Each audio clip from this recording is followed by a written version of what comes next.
अकेला एक अंबेडकर और उसकी मैगजीन्स, उनकी मैगजीन्स मूक न्याय हो, बहिष्कृत भारत हो, उनको भी पत्रिकाएं निकालनी पड़ी क्योंकि मेन स्ट्रीम मीडिया उनके खिलाफ था। मेन स्ट्रीम मीडिया में उनको जगह नहीं मिलती थी। एक ऐसे आदमी को मैं भी जानते हैं, अंबेडकर को बहुत बाद में पढ़ा क्योंकि हिंदी क्षेत्र में मैं उत्तर प्रदेश से आता हूं, इलाहाबाद यूनिवर्सिटी में पढ़ता था। उन दिनों जेएनयू आने से पहले अंबेडकर मिलते ही नहीं थे, दिखते नहीं थे। दुनिया भर के लोग मिल जाते थे, अंबेडकर कभी नहीं मिलते थे किताब की दुकानों पर। लेकिन जब से अंबेडकर मैंने पढ़ा तो मुझे महसूस हुआ कि हिंदुस्तान की धरती पर अनोखा स्कॉलर, एक ऐसा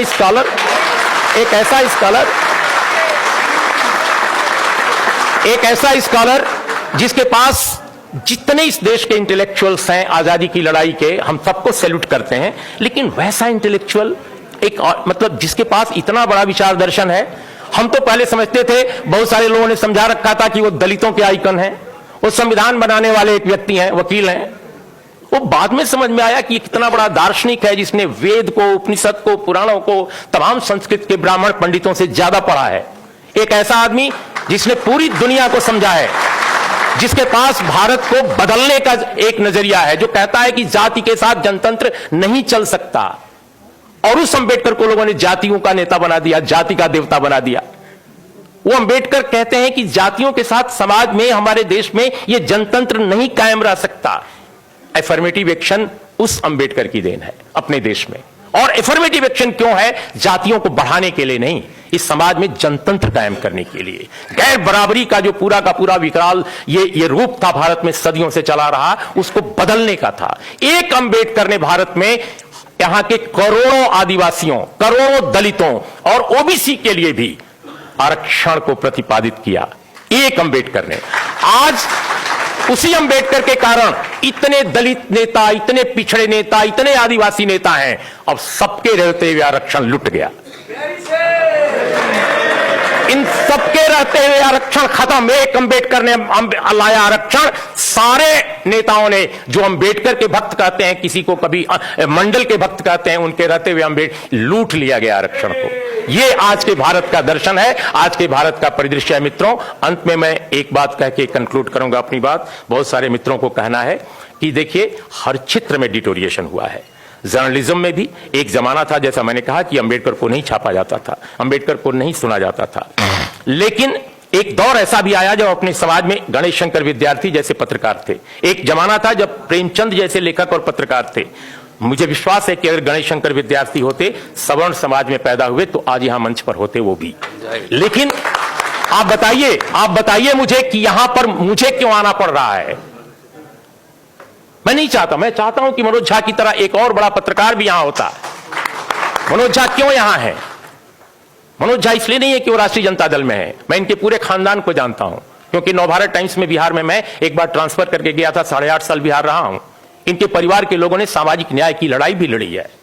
रमेश जी इनके परिवार में रहे हैं। रमेश झा, देखिए, हमारे नेताओं ने कॉन्स्टिट्यूएंसी बनानी शुरू की, विचारधारा पर काम नहीं किया। आज अगर तेजस्वी यादव की पार्टी के रघुवंश बाबू नाक बहुत सिकोड़ते हैं कि वैशाली के, चूंकि उनको चुनाव वहां लड़ना है, कि आरक्षण क्यों ऐसे, इस पर नहीं बोलना चाहिए था, इस पर ये स्टैंड लेना है, क्यों? हम साफ साफ आज बोलना चाहते हैं, कुछ बातें बिल्कुल कंक्लूड कर रहे हैं। इसलिए कि उनको डर है कि अपर कास्ट को कोर्ट नहीं देगा। अरे भाई, अपर कास्ट को आपने समझाया ही नहीं, अपर कास्ट को आपने समझाया ही नहीं। अपर कास्ट को भी समझाने की जरूरत है, क्योंकि जिस तरह की संरचना बनाई गई है इस देश में हिंदुत्व द्वारा, हिंदुत्व फासिज्म द्वारा, वो न केवल माइनॉरिटी के खिलाफ है, न केवल दलित के खिलाफ है, न केवल ओबीसी के खिलाफ है, बल्कि अपर कास्ट के खिलाफ है। अपर कास्ट को उसने जहरीला, उसके दिमागों में जहर घोल रहे हैं, उसको मनुष्य होने से दूर कर रहे हैं, अमानवीय बना रहे हैं। एक ऐसे समाज की रचना कर रहे हैं ये लोग, जो समाज न केवल विभाजित है, बल्कि इस देश को खंड खंड कर देगा। तो हमारे नेताओं ने अंबेडकर डायलॉग करते थे, अंबेडकर विमर्श करते थे। अंबेडकर को यह चिंता, वो तो बार बार उनको हराया गया, बाद में भी हराया गया, उसकी चिंता उनको नहीं थी। उनको चिंता यह थी कि समाज को कैसे हम दूर तक बदलें, इसके अंदर तक जाकर बदलें। वो काम हमने नहीं किया। हमारे नेता सिर्फ और सिर्फ कॉन्स्टिट्यूएंसी की बात कर रहे हैं। आप जब तक विचार की लड़ाई नहीं लड़ोगे, ये चीज नहीं बदलेगी जो हम बदलना चाहते हैं। इसलिए मित्रों, बिल्कुल लास्ट में मैं ये कहूंगा, लेट मी सी, हाँ, अब वो कह रहे हैं कि ये जो अब कोटा के बाद हम थोड़ी देर बोलना चाहते हैं इस पर रोस्टर पे। देखिए रोस्टर का जो मामला है, जैसा सभी ने कहा, आप सब लोगों ने आंकड़े पढ़े हैं, इंडियन एक्सप्रेस ने पूरे आंकड़े छापे थे, आरटीआई से लेकर छापे थे। 0 प्रोफेसर है इस पूरे महादेश में ओबीसी का, 0 एसोसिएट प्रोफेसर 0, एसोसिएट प्रोफेसर 0। और अगर आप किसी अपर कास्ट के लड़के से बात कीजिए, नौजवान लड़के से, कहते हैं सारा ओबीसी खा गया हमारी सीटें। क्यों?